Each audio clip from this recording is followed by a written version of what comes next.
ছাত্রীর অশ্লীল ভিডিও তুলে ব্ল্যাকমেল, ধর্ষণের অভিযোগে পক্সো আইনে গ্রেপ্তার এক ইউটিউবার সহ গ্রেপ্তার 2। এরা সম্পর্কে বাবা ছিলেন। রিলস বানানোর নাম করে নাবালিকা ছাত্রীর অশ্লীল নোংরা ভিডিও তুলে ব্ল্যাকমেল, ধর্ষণের অভিযোগ, গ্রেপ্তার বাবা ছিলেন। অভিযুক্ত শাহিন মন্ডল ইউটিউবার, বয়স 18 এবং অভিযুক্ত অরবিন্দ মন্ডল, বয়স 48। উত্তর 24 পরগনা জেলা। বাবা, এই নাকি তাদের আসল চরিত্র। আমি কিন্তু ভাই এদের প্রচুর ফ্যান ছিলাম, আমি এদের একজন বিগ ফ্যান ছিলাম, কারণ এদের ভিডিও আমার খুব ভালো লাগতো। এরা খুব সুন্দর ভিডিও করতো, বেশ ফানি ভিডিও খুব ভালো লাগতো, কিন্তু আমি জানতাম না যে এরা বাবা ছেলে। আজকেই এই নিউজটা দেখেই জানতে পারলাম এরা বাবা ছেলে। তো এদের কাছে অনেক মেয়েরাই এদের সঙ্গে কাজ করে, অনেক মেয়েরা, অনেক বেশ বৌদিদেরও দেখেছি এদের সঙ্গে কাজ করতে, কিন্তু কেমন দেখুন এত বড় কন্টেন্ট ক্রিয়েটার হয়ে যাওয়ার পরে এদের চরিত্র নেচারটা দেখুন কতটা খারাপ।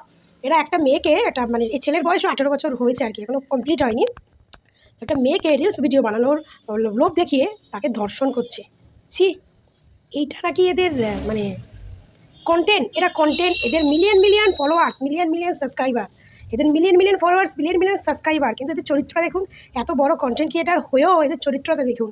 এদের কাছে অনেক মেয়েরাই আসে কাজ করতে, কারণ সবাই তো ভাইরাল হতে চায় বলুন।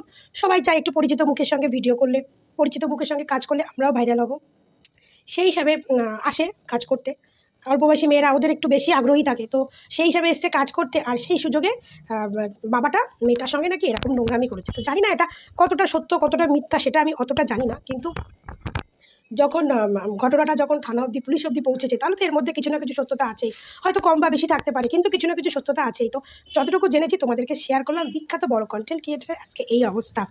তো বলি, এরা কি বলতো, সোশ্যাল মিডিয়া থেকে দুটো পয়সা ইনকাম করে, একটু পরিচিতি পেয়ে এরা নিজেদেরকে যে কী মনে করে আর কী ভাবে, এরা ভাবে মনে হয় এরা একজন বড় সেলিব্রিটি। এরা সেটাই ভাবে নিজেদেরকে, ভাবে সোশ্যাল মিডিয়ায় আমাদের এত ফলোয়ার্স, এত ফ্যান, এত ভক্ত আছে, মানে এরা ভাবে আমরা কি মানে যা খুশি তাই করতে পারবো। বলি ভাই, সোশ্যাল মিডিয়ায় হোক আর যাই হোক, যত বড় সেলিব্রিটি হও না কেন, ক্রাইম ইজ ক্রাইম, মানে ক্রাইমই হয়। ক্রাইমের জায়গায় কোনো ভালোবাসা আর কোনো মানে ভক্ত গুলি নেই। ক্রাইম করেছো, তার শাস্তি তো পেতেই হবে।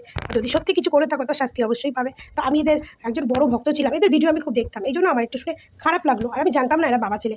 যাই হোক, আমার ঘটনাটা শুনলে খারাপ লাগলো। তো নেক্সট, এখন এরা জেলে আছে, এরা আপাতত বাবা ছেলে।